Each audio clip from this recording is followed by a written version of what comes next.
Hello students, I am Ahad Hussain, your chemistry teacher. Hope you are very well. So this is your 9th lecture of electrochemistry for class 12th. In last lecture we have started galvanic cell, in which we have seen that chemical energy changes into electrical energy. It means chemical reaction होगी और उससे हमको कुछ heat मिलेगी, उसको हम लोग convert कर लेंगे किस में, इलेक्ट्रिकल एनर्जी में। कुछ अपना सिस्टम लगा करके उसको इलेक्ट्रिकल एनर्जी में कन्वर्ट कर लेंगे, ठीक है।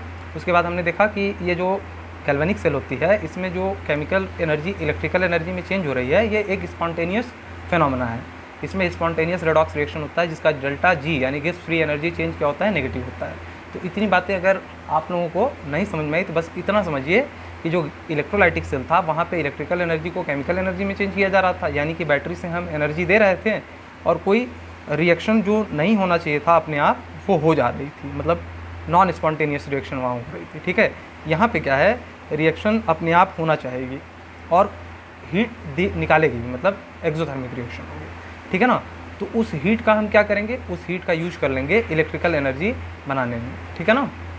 तो गैल्वेनिक सेल में बेसिकली क्या है फंडा, कि हमारे केमिकल रिएक्शन होती है, उससे हमको जो हीट या एनर्जी मिलती है उसको हम लोग किस में कन्वर्ट कर लेते हैं, इलेक्ट्रिकल एनर्जी में, ठीक है। ये अपने आप होती है, इसलिए इसको स्पॉन्टेनियस बोला जाता है, ठीक है। ये सारी चीज़ें बताए थे कि जिंक रॉड लिया, उसका वेट कुछ देर बाद देखें हम कि CuSO4 के सोल्यूशन में जिंक का रॉड का जो वेट था वो घटने लगा। क्यों घटने लगा था, क्योंकि Zn जिंक के जो आयन थे Zn2+ के फॉर्म में इस सोल्यूशन में निकलते गए, इसलिए इतना निकल गया कि यहाँ पे रॉड पतली हो गई। और कॉपर के जो आयन थे वो जिंक रॉड से लगते गए, क्योंकि यहाँ 2 इलेक्ट्रॉन छोड़ के निकल रहा था।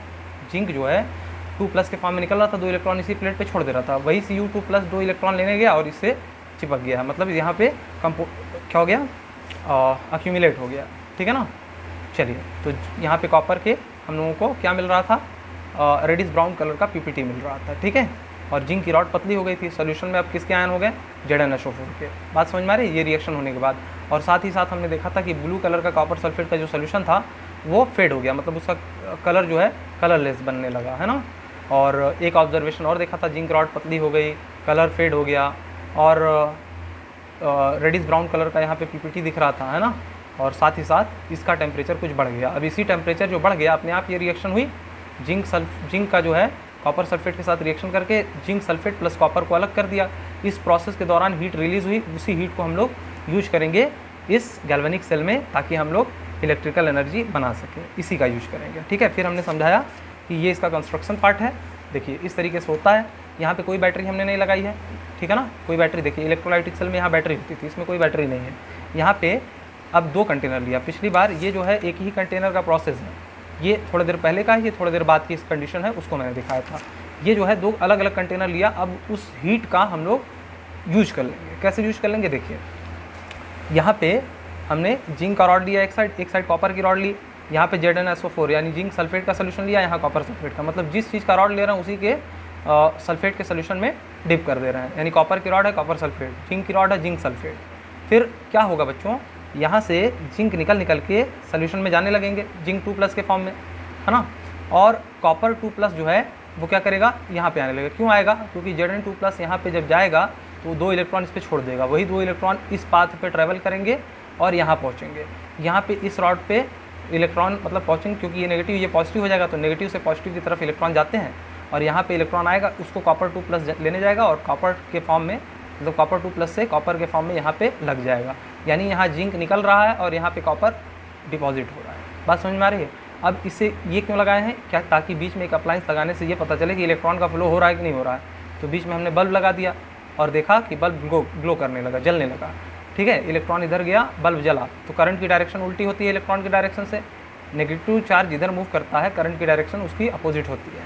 तो बल्ब कुछ देर बाद बंद कर दिया, तो वो क्यों बंद कर दिया बच्चों, ठीक है। यही मेरा क्वेश्चन था कि आखिर बल्ब बंद क्यों कर दिया, ग्लो करना, ठीक है ना। अब देखिए यहाँ पे मैंने एक क्वेश्चन दिया था आप लोगों को कि think why cell stop after working 3 to 4 minute. फिर हमने कुछ डिफरेंस बताए थे, है ना, गैल्वेनिक सेल और इलेक्ट्रोलाइटिक सेल और गैल्वेनिक सेल में। इलेक्ट्रोलाइटिक सेल में केमिकल एनर्जी इलेक्ट्रिकल एनर्जी में, गैल्वेनिक सेल में केमिकल एनर्जी इलेक्ट्रिकल एनर्जी। इसका मतलब क्या है, अलग से बैटरी हमने लगाई है तब केमिकल रिएक्शन हो रहा है, यहाँ पे अपने आप रिएक्शन होती है और उसमें से हीट निकलती है जिसको हम लोग इलेक्ट्रिकल एनर्जी में कन्वर्ट कर लेते हैं। ये अपने आप नहीं होता है, नॉन स्पॉन्टेनियस रेडॉक्स रिएक्शन, ये अपने आप होता है। स्पॉन्टेनियस रिडॉक्स रिएक्शन, मतलब ये रिएक्शन जो है अपने आप होगी, ये रिएक्शन अपने आप नहीं होगी, इसको करानी पड़ रही है अलग से हमको एनर्जी दे करके बैटरी से, और यहाँ पे अपने आप हो रहा है, केमिकल रिएक्शन हो रहा है, एनर्जी हमको मिल रही है। इसमें गिब्स फ्री एनर्जी चेंज क्या था, पॉजिटिव था, क्योंकि एनर्जी जब सिस्टम को हम देते हैं, सोल्यूशन को एनर्जी दे रहे हैं, तो मतलब उस सिस्टम का एनर्जी बढ़ता है, तो गिब्स फ्री एनर्जी पॉजिटिव होती है। यहाँ पे गिब्स फ्री एनर्जी नेगेटिव है, क्योंकि सिस्टम अपनी एनर्जी को निकाल रहा है, मतलब जो केमिकल में एनर्जी पड़ी थी वो रिएक्शन होने के बाद वो एक्सोथर्मिक रिएक्शन होने की वजह से एनर्जी निकाल दे रही है, इसलिए यहाँ पे गिब्स फ्री एनर्जी चेंज क्या होगा, नेगेटिव। जब सिस्टम लेता है तो पॉजिटिव होता है, जब सिस्टम निकालता है तो नेगेटिव होता है। अच्छा, इसमें इलेक्ट्रोलाइटिक सेल में एनोड पॉजिटिव था, कैथोड नेगेटिव था, और गैल्वेनिक सेल में उल्टा हो जाएगा, एनोड नेगेटिव हो जाएगा और कैथोड पॉजिटिव हो जाएगा। फिर हमने ये क्वेश्चन दिया कि क्यों सेल 3-4 मिनट काम करने के बाद, मतलब ये बल्ब 3-4 मिनट तक ग्लो किया फिर बंद हो गया। चलिए, उसके लिए हम लोग अब एक ये कॉन्सेप्ट देखते हैं गैल्वेनिक सेल में ही, सॉल्ट ब्रिज का। तो इस कंस्ट्रक्शन में हमने सॉल्ट ब्रिज नहीं बनाया है, अभी पूरी कंडीशन समझाने के बाद नेक्स्ट कंस्ट्रक्शन में हम आपको इसी लेक्चर में समझाएंगे, ठीक है। यहाँ पे हमने क्या लिया, एक 2 कंटेनर लिया अलग अलग, ठीक है। इसमें जिंक का रॉड डाला, इसमें कॉपर का रॉड डाला। जिंक सल्फेट के सोल्यूशन में इसको, मतलब ये जो सोल्यूशन है उसमें जिंक सल्फेट हमने डाल करके पानी के साथ सोल्यूशन बनाया है, इसमें कॉपर सल्फेट के साथ हमने पानी डाल करके एक सोल्यूशन तैयार किया है, ठीक है। और यहाँ पे कॉपर की रॉड लगाई, यहाँ पे जिंक का रॉड लगाया, ठीक है। अब बच्चों क्या होगा कि जिंक के रॉड में से 2 आयन जो है निकल के बाहर जा रहे हैं, ठीक है, मतलब Zn2+ के फॉर्म में इस सोल्यूशन में आ रहे हैं। जिंक सल्फेट पहले से है, Zn2+ और SO4 सोल्यूशन में पहले से है, और जिंक 2+ आयन आ रहे हैं यहाँ पे, ठीक है ना। तो आएंगे और 2 इलेक्ट्रॉन यहाँ छोड़ देंगे, वही 2 इलेक्ट्रॉन इधर से जाएगा ट्रैवल करके यहाँ पे। इसका मतलब जिंक यहाँ पे बहुत ज़्यादा, जिंक +2 के आयन क्या होंगे, बहुत ज़्यादा बढ़ने लगेंगे, और इधर से इलेक्ट्रॉन यहाँ जाएगा, ठीक है। और यहाँ पे कॉपर जो है, कॉपर 2+ के फॉर्म में जो है वो कॉपर बन जाएगा यहाँ पे 2 इलेक्ट्रॉन लेने के बाद। तो यानी यहाँ पे कॉपर सल्फेट में से कॉपर जो सोल्यूशन है वहाँ कॉपर की मात्रा जो है, कॉपर 2+ की मात्रा कम होने लगेगी, वो इस पे जाने लगेगी। अब इस सोल्यूशन में जिंक 2+ बढ़ने लगा, यानी पॉजिटिव चार्ज बढ़ने लगा। यहाँ पे पॉजिटिव चार्ज जा करके न्यूट्रलाइज हो रहा है, और यहाँ पे इलेक्ट्रॉन जो है अपना छोड़ दे रहा है। इसका मतलब क्या है, यहाँ पे सोल्यूशन नेगेटिव बन जाएगा, ये वाला सोल्यूशन पॉजिटिव बन गया, ये वाला सोल्यूशन नेगेटिव बन गया। एक बार और बता रहे हैं, देखिए ये जिंक की रॉड है, जिंक सल्फेट के सोल्यूशन में डाले हैं, ये कॉपर की रॉड है, कॉपर सल्फेट के सोल्यूशन में डाले हैं। जिंक पे देखो ये एनोड है ना, एनोड पे क्या होता है, ऑक्सीडेशन होता है। ऑक्सीडेशन किसका होगा, इस वाले रॉड का होगा, इस सोल्यूशन का नहीं। इस बार जब हम लोग गैल्वेनिक सेल पढ़ रहे हैं तो इसी तरीके से पढ़ा जाता है। इस जिंक के जो एटम होंगे इस वाले रॉड पे, वो निकल करके 2+ बनाएंगे, यानी जिंक से जिंक 2+ बना रहे तो ऑक्सीडाइज हो रहा है ना, तो Zn2+ के फॉर्म में यहाँ रहेंगे और 2 इलेक्ट्रॉन यहाँ छोड़ देंगे, ठीक है। इसका मतलब सोल्यूशन थोड़ी देर बाद क्या हो जाएगा, बहुत पॉजिटिव चार्ज आ जाएंगे, जिंक के बहुत सारे आयन आएंगे ना जिंक 2+ के फॉर्म में, तो सोल्यूशन पॉजिटिव चार्ज हो जाएगा। ये 2 इलेक्ट्रॉन इधर जाएगा, मूव करेगा, और यहाँ पर कॉपर 2+ के आयन सोल्यूशन में है ना, जैसे कॉपर सल्फेट डाले हैं तो Cu2+ प्लस सल्फेट आयन होगा, तो वही Cu2+ यहाँ जा करके 2 इलेक्ट्रॉन लेकर के और डिपॉजिट होने लगेगा, यानी ये प्लेट पतली होने लगेगी, ये मोटी होने लगेगी, ये सोल्यूशन पॉजिटिव चार्ज होने लगेगा, और यहाँ से पॉजिटिव जा रहा रॉड पे तो ये सोल्यूशन नेगेटिव होने लगेगा, ठीक है ना। थोड़ी देर बाद हम देखेंगे कि क्या होगा, पॉजिटिव चार्ज ने चारों तरफ से इस वाले रॉड को क्या कर लिया, सराउंड कर लिया, और नेगेटिव चार्ज ने इस वाले जो सोल्यूशन नेगेटिव चार्ज हो गया तो उसका नेगेटिव चार्ज इस वाले प्लेट को क्या करेगा, सराउंड कर लेगा। इसका मतलब क्या है बच्चों कि अब जो है जिंक 2+ आयन यहाँ आ नहीं पा रहा है, इलेक्ट्रॉन छोड़ नहीं रहे, तो इलेक्ट्रॉन जब इधर जाएगा नहीं तो बल्ब आगे ग्लो नहीं करेगा, यही आंसर हुआ। यहाँ बल्ब नहीं लगाया, इस बार हमने क्या लगा दिया, वोल्ट मीटर लगा दिया। इससे कोई दिक्कत नहीं बच्चों, अगर बल्ब भी लगाते हैं तो कुछ देर बाद इसीलिए वर्क करना बंद कर दिया क्योंकि अब जिंक 2+ के आयन यहाँ आ नहीं रहे, तो 2 इलेक्ट्रॉन यहाँ छोड़ नहीं रहे। अब इलेक्ट्रॉन यहाँ छोड़ेंगे ही नहीं तो इधर जाएगा इलेक्ट्रॉन कैसे, ठीक है ना। इसलिए कुछ देर बाद 2-3 मिनट काम करने के बाद यहाँ बल्ब ग्लो करना बंद कर दिया था, ठीक है। उसका आंसर मिल गया। अब देखिए इलेक्ट्रॉन जब यहाँ से मूव करता है तो बल्ब में रेजिस्टेंस होता है ना, तो वहीं पे रेजिस्टेंस से पार जब करेगा तो बल्ब ग्लो करता है, ठीक है। ये सब आप लोग इलेक्ट्रिसिटी में 12th में पढ़े होंगे या पढ़ रहे होंगे। अब इसमें क्या समझना है, सॉल्ट ब्रिज का केस समझना है। सॉल्ट ब्रिज क्यों लगाते हैं, अब ये जो बल्ब ग्लो करना बंद कर दिया 3-4 मिनट के बाद, उसी की रेमेडी है, मतलब उसी का उपाय है कि बंद ना करे, और ये रिएक्शन जो है यहाँ पे जो जिंक 2+ के फॉर्म में यहाँ निकल रहा है 2 इलेक्ट्रॉन छोड़ करके, और यहाँ 2 इलेक्ट्रॉन जा करके ये कॉपर 2+ उस इलेक्ट्रॉन को लेकर के यहाँ डिपॉजिट हो रहे हैं, तो ये इलेक्ट्रॉन का जो फ्लो हो रहा है इस रिएक्शन के होने के दौरान दोनों रॉड पे, कैथोड एंड एनोड पे, वो रुके ना।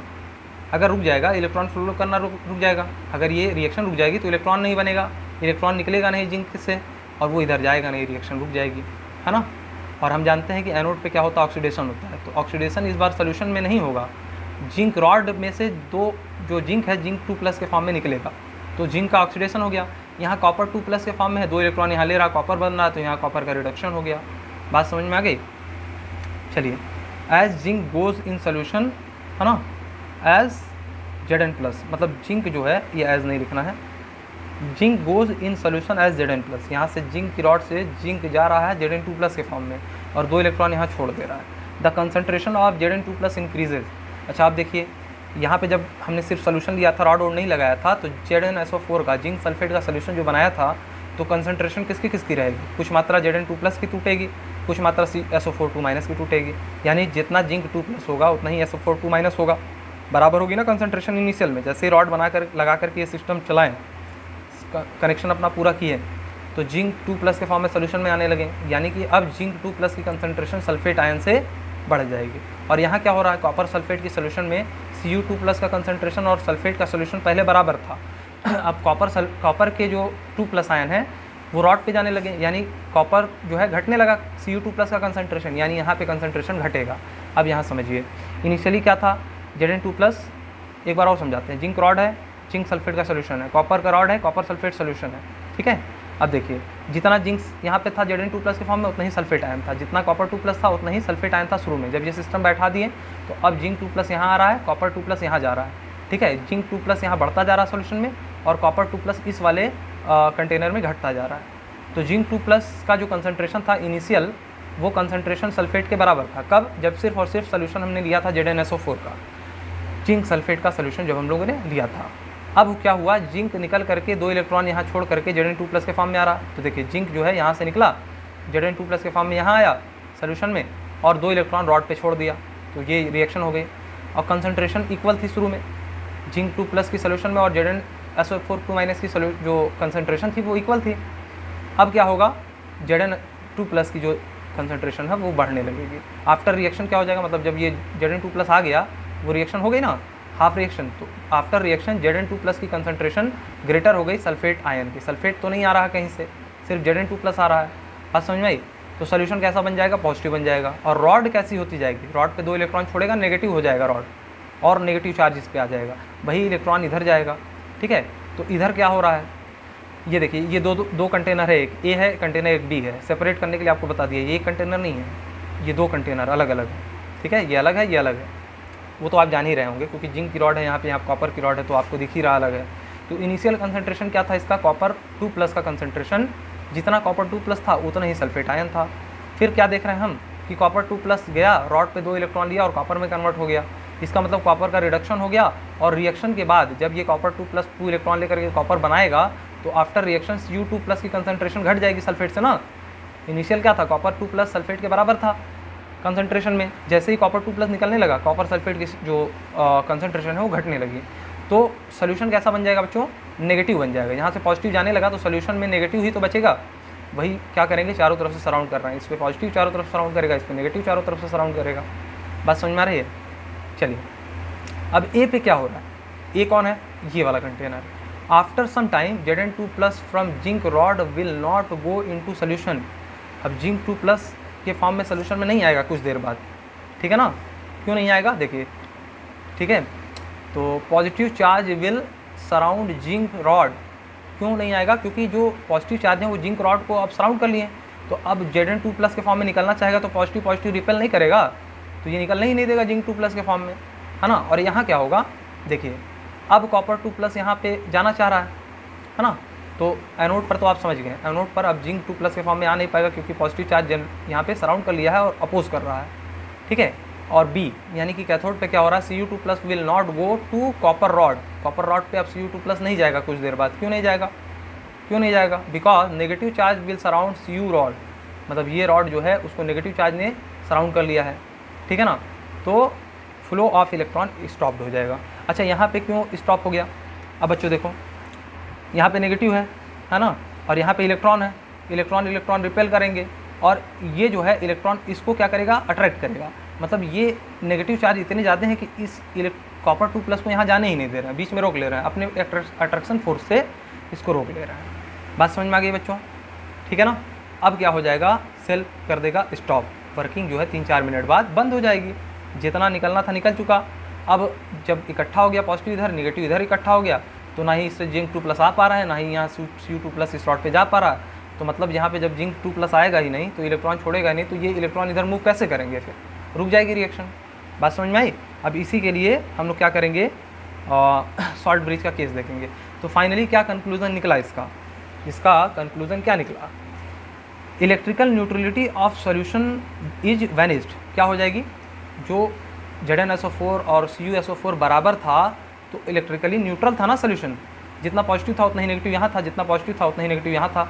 अब रिएक्शन होने के बाद पॉजिटिव ज़्यादा यहाँ हो गया, नेगेटिव इस सोल्यूशन में ज़्यादा हो गया, तो न्यूट्रलिटी बिगड़ गई ना इस दोनों सोल्यूशन की, इंडिविजुअल दोनों कंटेनर के अंदर की सोल्यूशन की जो न्यूट्रलिटी है वो बिगड़ गई।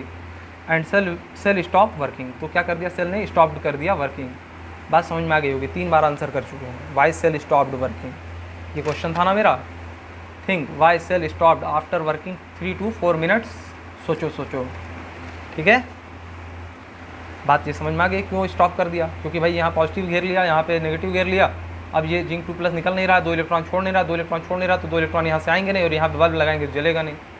बात समझ में आ गई। चलिए अब देखते हैं, if we want to maintain electrical neutrality we will use salt bridge and inverted U tube. बच्चों थोड़ा सा पेन मेरी गड़बड़ हो गई है, ठीक है, आज मतलब लिखने में काफ़ी प्रॉब्लम हो रही, तो जो चीज़ नहीं समझ में आएगी आप लिख दीजिएगा, सर ये चीज़ नहीं समझ में आया, ये ज़रा बता दीजिए, ठीक है। कहीं कहीं पे थोड़ा सा पेन आगे, यहाँ नहीं, यहाँ तो सब कुछ सही लिखा है, आगे हल्का सा देखिए, यहाँ पे पेन जो है हमारी उतना सही चल नहीं रही थी, बहुत मुश्किल से लिखा रहा था, ठीक है। और बाकी ब्लैक पेन थी और ये सब पेन थी, सारी की सारी जो है कुछ ना कुछ दिक्कतें आ गई हैं ना।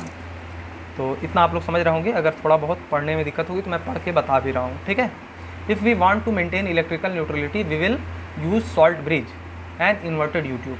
अगर हमको क्या करना है, इलेक्ट्रिकल न्यूट्रलिटी मेंटेन करना है तो हम लोग सॉल्ट ब्रिज का यूज करेंगे। सॉल्ट ब्रिज क्या होता है अब आप लोग समझेंगे। देखिए हम लोग तो पहले भी कंटेनर ऐसे लगा करके जिंक का रॉड जिंक सल्फेट के सोल्यूशन में, कॉपर का रॉड कॉपर सल्फेट के सोल्यूशन में डाल रहे थे, ठीक है। थोड़ी देर बाद यहाँ पॉजिटिव इकट्ठा हो जा रहा था, थोड़ी देर बाद यहाँ नेगेटिव इकट्ठा हो जा रहा था। जिंक 2+ के फॉर्म में अब सोल्यूशन में आ नहीं पा रहा, क्योंकि सोल्यूशन पॉजिटिव हो गया, तो पॉजिटिव रिपेल करेंगे, और यहाँ से Cu2+ यहाँ जा नहीं पा रहा, यानी कि पॉजिटिव नेगेटिव यहाँ पे अट्रैक्ट करने लगेंगे और जाने नहीं देंगे। बात समझ में आ रही है, कन्फर्म है। चलिए अब क्या हुआ कि जब ये इलेक्ट्रिकल न्यूट्रलिटी है डिस्टर्ब हो गई, तो हमने सॉल्ट ब्रिज लगा दिया। एक रेमेडी सोचा और सॉल्ट ब्रिज लगा दिया। सॉल्ट ब्रिज लगाने से क्या हुआ कि सॉल्ट ब्रिज क्या होता है बच्चों, जैसे इनर्ट इलेक्ट्रोलाइट हम लोग डालते हैं, है ना। इलेक्ट्रोलाइट डालने का क्या मतलब है कि जैसे ही इस सोल्यूशन में पॉजिटिव की मात्रा बढ़ेगी, मान लीजिए हमने KCl लिया, तो KCl इस जगह पे K+ और Cl- के फॉर्म में टूटेगा, तो यहाँ प्लस बढ़ रहा है तो यहाँ Cl- आ जाएगा इस सोल्यूशन में, और तुरंत क्या करेगा, Zn2+ के साथ क्लोराइड लग जाएगा और ZnCl2 का क्या बना लेगा, कंपाउंड बना लेगा। अब इसमें क्या होगा, इसमें क्या हो रहा है बच्चों, कॉपर 2+ के फॉर्म में यहाँ जा रहा है, यहाँ पे सल्फेट आयन की कंसंट्रेशन बढ़ रही है, SO4 की कंसंट्रेशन बढ़ रही है, यहाँ पे नेगेटिव चार्ज बढ़ रहा है, तो जो K+ है वो सल्फेट के साथ K2SO4 बना करके इस सोल्यूशन में आ जाएगा और दोनों का इलेक्ट्रिकल न्यूट्रलिटी मेंटेन हो जाएगी। बात समझ में आई। अब यहाँ पे क्या है बच्चों कि हम लोग जो सॉल्ट ब्रिज बनाते हैं उसके अंदर यहाँ पे एक तो कॉटन का कपड़ा लगा देते हैं, है ना, और एक ट्यूब डालते हैं, you tube, inverted U tube, ठीक है। ऐसा वो बनाते हैं कि थिक रहे सोल्यूशन हमारा। थिक रहने का मतलब अगर थिक नहीं रहेगा, थिन रहेगा तो सब गिर करके इसमें चला जाएगा, ज़्यादा आ जाएगा, है ना।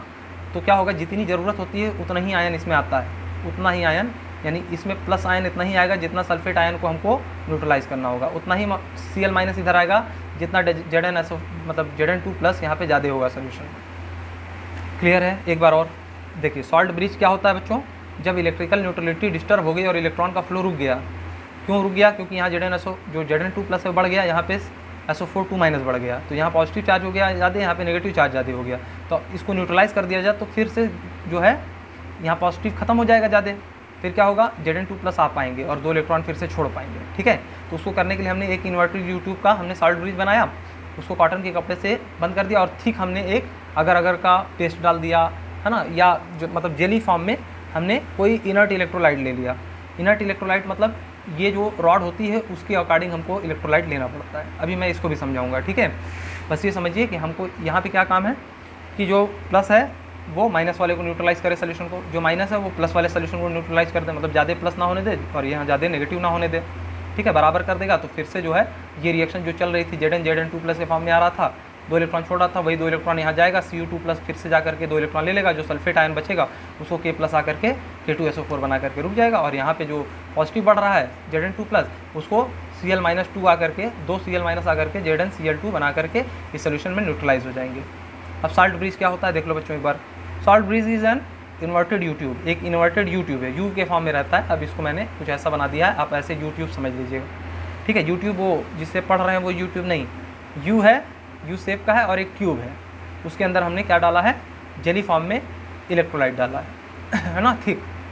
इन which inert electrolyte is placed with agar agar paste, अगर अगर पेस्ट मतलब पेस्ट के फॉर्म में हमने डाला है ना, लिक्विड के फॉर्म में नहीं डाला, जो कि सेमी सॉलिड है, सेमी लिक्विड स्टेट में है ना। जेल फॉर्म, जेल फॉर्म को हम लोग क्या बोलते हैं, सेमी लिक्विड। सेमी लिक्विड किस में होगा, इन्वर्टेड यू ट्यूब में। यू ट्यूब का क्या काम है, इससे प्लस और माइनस दोनों आयन बनते हैं, प्लस वाला माइनस वाले सॉल्यूशन में जाएगा, माइनस वाला प्लस वाले सॉल्यूशन में जाएगा, इलेक्ट्रिकल न्यूट्रलिटी बनाए रखेगा, फिर से 2 इलेक्ट्रॉन जिंक देगा, 2 इलेक्ट्रॉन इधर से मूव करेगा, बल्ब ग्लो करेगा, ठीक है। जितना देर तक मन करेगा हम लोग ये रिएक्शन कराते रहेंगे और बल्ब ग्लो करता रहेगा, यानी 2-3 मिनट 4 मिनट बाद ये बल्ब नहीं बंद होगा अगर यहाँ लगाएंगे तो, ठीक है बच्चों।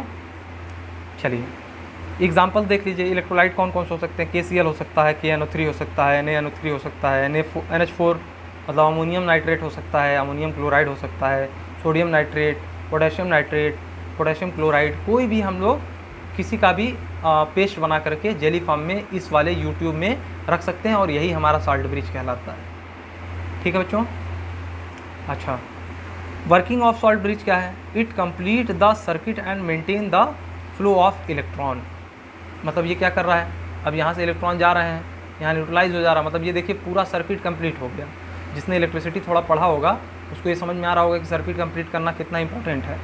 और क्या कर रहा है ये बच्चों, न्यूट्रलाइज भी कर रहा है। मतलब यूट्यूब जो ये डाले हैं हम, जो हमने सॉल्ट ब्रिज डाला है, उसका 2 काम है, एक तो हमारा ये सर्किट कंप्लीट कर रहा है, ठीक है, और ऊपर से साथ ही साथ क्या कर रहा है, इलेक्ट्रिकल न्यूट्रलिटी मेंटेन कर रहा है, ठीक है।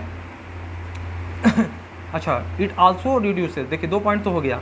पहला पॉइंट क्या था, ये कंप्लीट करता है सर्किट को। दूसरा पॉइंट क्या था, ये इलेक्ट्रिकल न्यूट्रलिटी मेंटेन करता है। तीसरा पॉइंट क्या है, it also reduces the junction potential barrier.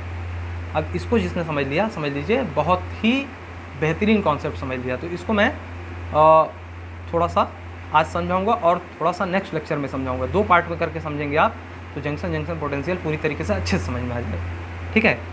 और जितना हो सक रहा है मैं समझा दे रहा हूँ अभी।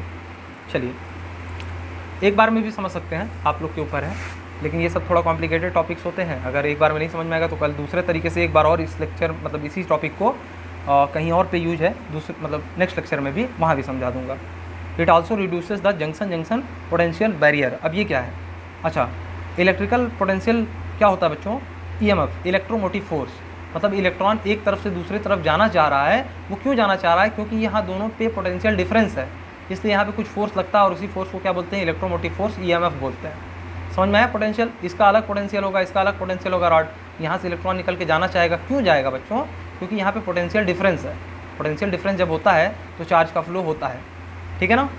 चलिए अब मैं ज़्यादा फिजिक्स में नहीं जाऊँगा, मैं फिजिक्स से ही भी समझा सकता हूँ, इसको बहुत लेंदी नहीं करना है, बस इतना आप समझ जाइए कि नेगेटिव से पॉजिटिव की तरफ क्यों जाता है। जैसे मान लीजिए हमने एक बैटरी ली, मान लीजिए हमने बैटरी ली, ठीक है। अब इसको हमने क्या कर दिया, कनेक्ट कर दिया, स्विच विच लगा करके कनेक्ट कर दिया इसको बल्ब से, है ना। चलिए बल्ब ग्लो करेगा, अभी नहीं करेगा, थोड़ी देर बाद करेगा। यहाँ कुछ रेजिस्टेंस लगा दिया, है ना, और इसको यहाँ से कनेक्ट कर दिया बोल्ट बैटरी से। अब यहाँ का कुछ पोटेंशियल होगा, मान लीजिए यहाँ का पोटेंशियल है 20, यहाँ का कुछ पोटेंशियल है, या मान लीजिए 5 है, इसका +5 है, 5 वोल्ट, और इस वाले का पोटेंशियल क्या है, -5 वोल्ट। अब देखिए दोनों में डिफरेंस कितना है बच्चों, पॉजिटिव 5 वोल्ट माइनस, ठीक है ना, माइनस करेंगे ना इसके पोटेंशियल में से, इसको माइनस करेंगे इसके पोटेंशियल को, तो क्या आ जाएगा, पोटेंशियल डिफरेंस आ जाएगा, ठीक है। माइनस करना है तो एक माइनस तो इसके पास ऑलरेडी है ना, तो ये कितना हो जाएगा बच्चों, 5 - 5 कितना हो जाएगा, 10 वोल्ट। यानी इन दोनों का पोटेंशियल डिफरेंस कितना है, 10 वोल्ट का है, तभी तो इलेक्ट्रॉन इधर से फ्लो करके इधर जा पाता है। बात समझ में आई, पोटेंशियल डिफरेंस जब भी होगा तभी इलेक्ट्रॉन मूव करेगा और उस पर इलेक्ट्रोमोटिव फोर्स लगेगा। बात समझ में आई, इलेक्ट्रोमोटिव फोर्स कह लें या इलेक्ट्रिकल पोटेंशियल कह लें, तो इस केमिस्ट्री के टर्म में बात एक ही है, ठीक है। अब जंक्शन पोटेंशियल बैरियर क्या है, देखिए direction of junction potential EMF opposes main EMF। अच्छा ये क्या हो रहा है इसमें, देखिए यहाँ पे 2 कंटेनर लिए, एक ये और एक ये। यहाँ पे हमने कुछ इलेक्ट्रोड डाला, यहाँ पे इलेक्ट्रोड डाला, ये नेगेटिव था एनोड है और पॉजिटिव था कैथोड है। तो जो हमारा गैल्वेनिक सेल है उसमें जो एनोड होता है वो नेगेटिव होता है, कैथोड जो होता है वो पॉजिटिव होता है, ठीक है। अब यहाँ से इलेक्ट्रॉन इधर मूव कर रहा है, यानी कि यहाँ पे अगर वोल्ट मीटर लगा देंगे तो इस साइड नेगेटिव और इस साइड पॉजिटिव है। वोल्ट मीटर हमको चलिए इस पे नहीं जाना अभी, बस ये समझिए इलेक्ट्रॉन इधर मूव कर रहा है तो जिधर मूव करता है उसके अपोजिट डायरेक्शन में ईएमएफ जनरेट होता है। बात समझ में आ रही है? तो ये मेन ईएमएफ है जो रॉड से जो रिएक्शन हो रही है यहाँ पे, उसकी वजह से जो इलेक्ट्रॉन, अब देखिए यहाँ ZnSO4 जिंक की रॉड ये सब नहीं लिखे हैं, ये सब आप समझ रहे हैं। यहाँ से इलेक्ट्रॉन बस इधर जा रहा है, इतना मालूम है ना। तो जब इलेक्ट्रॉन इधर जा रहा है तो जो मेन ईएमएफ की डायरेक्शन होगी वो पॉजिटिव से नेगेटिव होती है। तो नेगेटिव से पॉजिटिव इलेक्ट्रॉन मूव कर रहा है तो पॉजिटिव से नेगेटिव क्या होगा, मेन ईएमएफ होगा। इलेक्ट्रोमोटिव फोर्स किधर लगेगा, इधर लगेगा। बात समझ में आई? अच्छा जैसे ही सॉल्ट ब्रिज डाला और यहाँ पे KCl का सोल्यूशन डाला तो K प्लस और Cl माइनस होगा। अब प्लस वाला किधर जाएगा, माइनस वाले सोल्यूशन में, माइनस वाला किधर जाएगा, इधर जाएगा। यानी कि यहाँ इस साइड कौन आएगा, माइनस आएगा, इस साइड कौन आएगा, प्लस आएगा। किसकी वजह से, ये सोल्यूशन प्लस था ना तो यहाँ पे प्लस वाले ज़्यादा आ जाएंगे, इधर माइनस था तो यहाँ माइनस वाले ज़्यादा आ जाएंगे।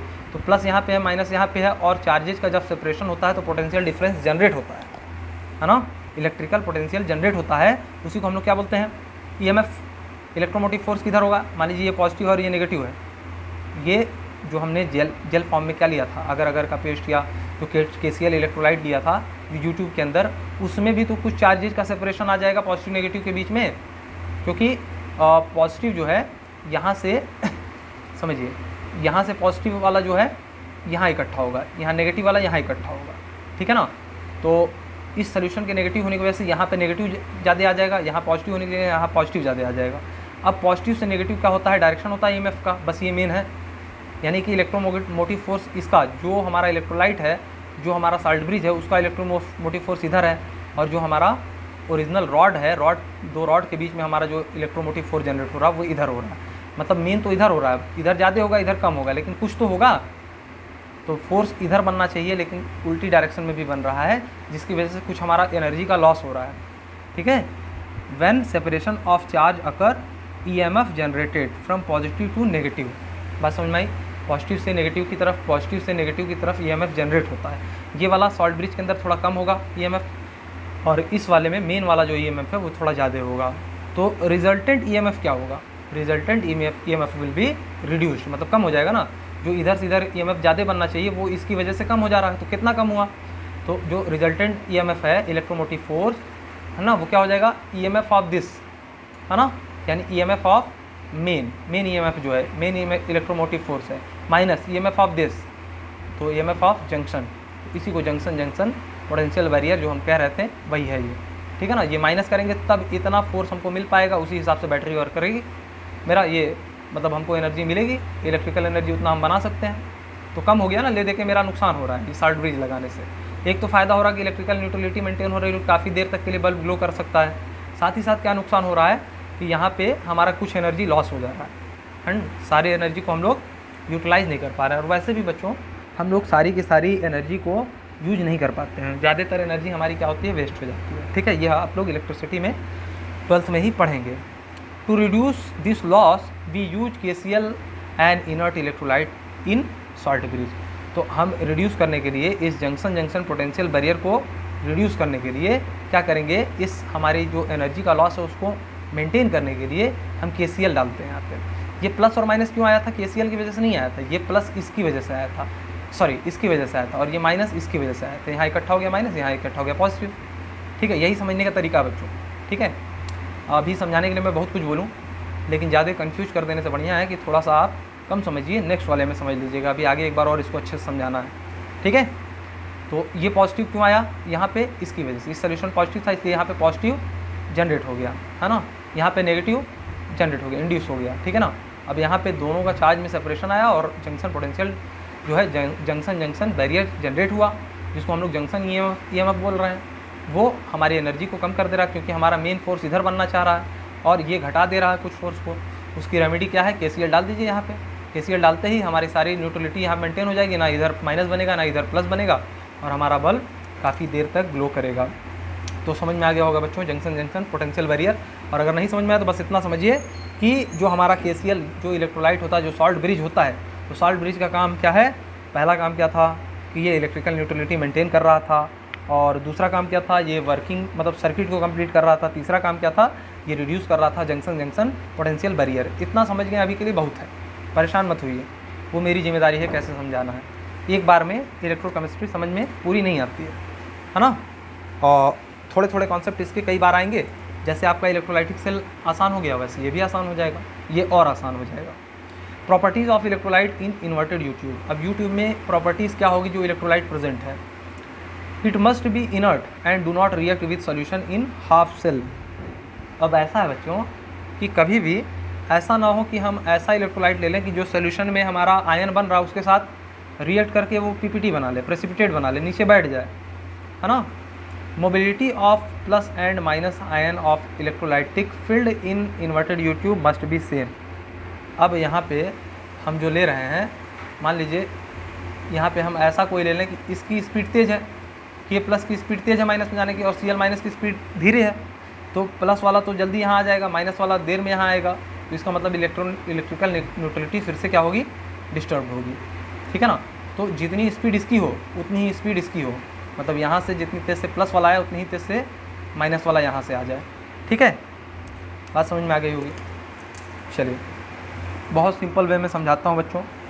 ये इलेक्ट्रोकेमिस्ट्री वैसे मतलब बहुत छोटे से में भी पढ़ाया जा सकता है ना, लेकिन मैं नहीं चाहता हूँ कि आप लोगों को सस्ते में निपटा दिया जाए, क्योंकि आप लोगों को बच्चों 12th है, 12th में थोड़ी मेहनत कर लीजिए, सुनते जाएंगे मुझे, बस आप लोग का कवर होता जाएगा, बहुत परेशान होने की ज़रूरत नहीं है।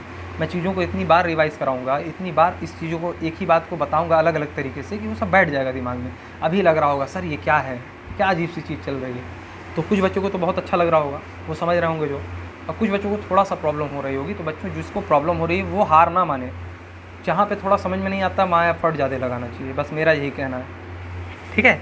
तो इनर्ट इलेक्ट्रोलाइट होने से क्या होगा बच्चों कि वो रिएक्ट नहीं करेगा, अंदर जा करके पीपीटी वगैरह नहीं बनाएगा, ठीक है, बस प्लस माइनस को क्या करेगा, न्यूट्रलाइज करेगा। और मोबिलिटी जो इलेक्ट्रोलाइट ले रहे हैं उसकी मोबिलिटी सॉल्ट ब्रिज में क्या होनी चाहिए, इक्वल होनी चाहिए। तो Na+ और Cl- लगभग इक्वल होते हैं। अब ऐसा ना हो कोई आयन बहुत बड़ा हो कटायन एनायन में और कोई आयन बहुत छोटा हो, तो मोबिलिटी ही डिस्टर्ब हो जाए, ठीक है। रिमेंबर एक्स्ट्रा है ये बहुत कंफ्यूज मत होइएगा। We will use electrolyte in inverted U tube according to what type of electrode we are using. क्या इलेक्ट्रोड यूज कर रहे हैं, जिंक का यूज कर रहे हैं, आयरन का यूज कर रहे हैं, या कोई अदर हम रॉड यूज कर रहे हैं, उसके हिसाब से ही हम लोग जो यूट्यूब है, इन्वर्टेड यूट्यूब जो हमारा सॉल्ट ब्रिज है, उसके अंदर इलेक्ट्रोलाइट उसी के हिसाब से डालते हैं। If we take electrolyte of silver मतलब gold silver and put the electrolytic electrolyte नहीं, अगर हम लोग क्या ले लें, इलेक्ट्रोड ले लें सिल्वर का, इलेक्ट्रोड सिल्वर का ले लें, यहाँ पे हम लोग सिल्वर का इलेक्ट्रोड ले लें, है ना, और यहाँ पे क्या डाल दें, देखते हैं क्या डाल दें इन्वर्टेड यूट्यूब में यानी सॉल्ट ब्रिज में, and put the electrolyte KCl। अब KCl डाल दिया हमने, सिल्वर का वो लिया है इलेक्ट्रोड, और KCl हमने क्या डाल दिया है, इलेक्ट्रोलाइट। कहाँ पे KCl पड़ा है, सोल्यूशन में नहीं बच्चों, कहाँ पड़ा है, सॉल्ट ब्रिज में, मतलब जो इन्वर्टेड यूट्यूब था, इन inverted YouTube the Ag and chlorine, मतलब सिल्वर और क्लोरीन रिएक्ट करके AgCl का PPT बना लेंगे ना, प्रेसिपिटेट बना लेंगे और नीचे बैठ जाएगा, है ना। So it would be more problematic. ये चीज़ नहीं होनी चाहिए कि जो हम इलेक्ट्रोड ले रहे हैं और जो हमने क्या लिया है, इलेक्ट्रोलाइटिक मतलब जो इलेक्ट्रोलाइट लिया है यूट्यूब में, वो दोनों रॉड जो है इलेक्ट्रोड और इलेक्ट्रोलाइट जो प्रेजेंट है यूट्यूब में, वो दोनों आपस में रिएक्ट करके अगर PPT बना लेंगे इस तरीके से, तो वो ज़्यादा हमारे लिए भयावह हो जाएगा। इतनी बात समझ में आ गई तो अच्छी बात है, नहीं तो स्किप कर दीजिएगा, ठीक है। यहाँ तक समझ में आना चाहिए आप लोगों को। तो बच्चों अब हम लोग थोड़ा सा फ्रिक्वेंसी बढ़ाएंगे, है ना, और जल्दी जल्दी इसको कवर करेंगे। मैं काफ़ी दिन से रुक गया था, कुछ बच्चों को काफ़ी प्रॉब्लम हो रही थी फिजिकल समझने में, तो अब मेरे ख्याल से सभी बच्चों को पुरानी चीज़ें मैंने समझा दी है एक बार और अच्छे से। जो जो पूछना था आप लोग पूछ भी चुके हैं। अगर अभी भी कोई भी पिछला चैप्टर मेरा कोई भी कहीं से भी कुछ नहीं समझ में आ रहा है, तुरंत लिखिए सर ये चीज़ नहीं समझ में आ रहा है। वो मेरी जिम्मेदारी है कि मैं कैसे समझाऊँगा। आपका एग्ज़ाम आते आते उसके 2 महीने पहले तक मैं आपके सारे चैप्टर्स के जितने भी कॉन्सेप्ट हैं वो क्लियर कर दूँगा क्वेश्चन आंसर के साथ, अगर आप लोग इस तरीके से साथ देंगे रेगुलर बेसिस पे। अगर आप लोग लेक्चर वॉच करेंगे, सिर्फ आपको क्या करना है बच्चों, वॉच करना है ध्यान से। आपको बहुत परेशान होकर नहीं पढ़ना है, क्योंकि एक बार में कभी भी 100% चीज़ें नहीं गेन होती हैं। अगर किसी को हो जाती हैं तो वो बहुत ब्रिलियंट है, बहुत ब्रिलियंट है। ठीक है, आपको अगर एक बार में नहीं आ रही है, 60% आ रहा है, 50% आ रहा है, कोई बात नहीं, दूसरी बार देखेंगे 60-70% होगा, तीसरी बार देखेंगे तो 90% तक जाएगा, और एग्ज़ाम से पहले अगर चौथी पाँचवीं बार देख लेते हैं तो 100% आपके कॉन्सेप्ट्स क्लियर हो जाते हैं। और आगे जब देखिएगा तो आप स्पीड बढ़ा के देखिएगा, हमेशा 0.1 की स्पीड से देखेंगे तो आपको 40 मिनट का लेक्चर में 40 मिनट देने पड़ेंगे। 1.5 की स्पीड से देखेंगे तो 40 मिनट का लेक्चर आपका 30 मिनट 28 मिनट में कवर हो जाएगा, 25 मिनट में। ठीक है, तो ये भी आपको ट्रिक अपनानी है। जब तक आप पहली बार पढ़ रहे हैं स्पीड स्लो करिए, दूसरी बार पढ़ रहे हैं 1.25 की स्पीड में देखिए, तीसरी बार पढ़ रहे हैं तो यूट्यूब में ऑप्शन होता है, यहाँ पे साइड में 3 बिंदी बनी रहती है, उस पर आप दबाएंगे तो आपको स्पीड बढ़ाने का ऑप्शन आएगा। तीसरी बार में 1.5 की स्पीड से देखिए, चौथी बार में 1.75, और अगर पाँचवीं बार आप रिपीट कर रहे हैं तो कोई लेक्चर को आप इंटू 2 की स्पीड से नीचे मत देखा करिए। ये होता है सही पढ़ने का तरीका, नहीं तो बच्चा बोर हो जाएगा, बार बार वो 1 की स्पीड से देखेगा तो उसको बार बार एक ही लेक्चर में 40 मिनट देने पड़ेंगे। आप अपने आप को इस तरीके से ढाल लीजिए कि आगे चल के सिर्फ और सिर्फ आपको 40 मिनट का लेक्चर 20 मिनट में कवर करना है, तो एक दिन में आप 3-4 लेक्चर कवर कर लेंगे और जल्दी जल्दी आपका रिवाइज़ हो जाएगा। तो अभी जिस तरीके से चल रहा है धीरे धीरे पढ़िए, मैं सारी ट्रिक बताऊँगा किस तरीके से पढ़ना है, और आप लोग का 100% कवर होगा। जो सबसे कमज़ोर बच्चा होगा उसकी मैं गारंटी लेता हूँ, अगर वो रेगुलर बेसिस पर पढ़ रहा है तो वो मेरी गारंटी है कि उसको सब कुछ समझ में आएगा। ठीक है, पढ़ाई करते रहिए बच्चों, आज के लिए इतना काफ़ी है। अब कल मैं इसी कॉन्सेप्ट को एक अलग तरीके से समझाऊंगा, देखो बच्चों इस वाले डायग्राम से, तो और अच्छे से जो जंक्शन पोटेंशियल वगैरह रह गया है वो और अच्छे से समझ में आ जाएगा, है ना। तो हम लोग जब इलेक्ट्रोलाइटिक सेल या गैल्वेनिक सेल पढ़ रहे हैं तो इसीलिए बार बार पढ़ेंगे ना बच्चों। मैं भी चाहता तो एक बार में सारी चीज़ें बता करके किनारे हो जाता, हर तरह के कॉन्सेप्ट, ठीक है ना, फिर मैं बाद में ऐसे लिखवाने लगता। लेकिन मैं क्या है, बार बार डायग्राम बनाऊँगा, बार बार समझाऊँगा कि ये चीज़ें होती हैं। तो इससे क्या होगा बच्चों, आप लोगों के अंदर कॉन्फिडेंट आएगा और हर चीज़ें समझ में आएंगी, स्ट्राइक करेंगे माइंड में। ठीक है, हार नहीं मानना है बच्चों, आपका ही ये जो जज्बा है ना पढ़ने का, वही मुझे ताकत देगा। अगर आप लोग थोड़ा भी परेशान हुए तो मुझे भी दिक्कत होगी।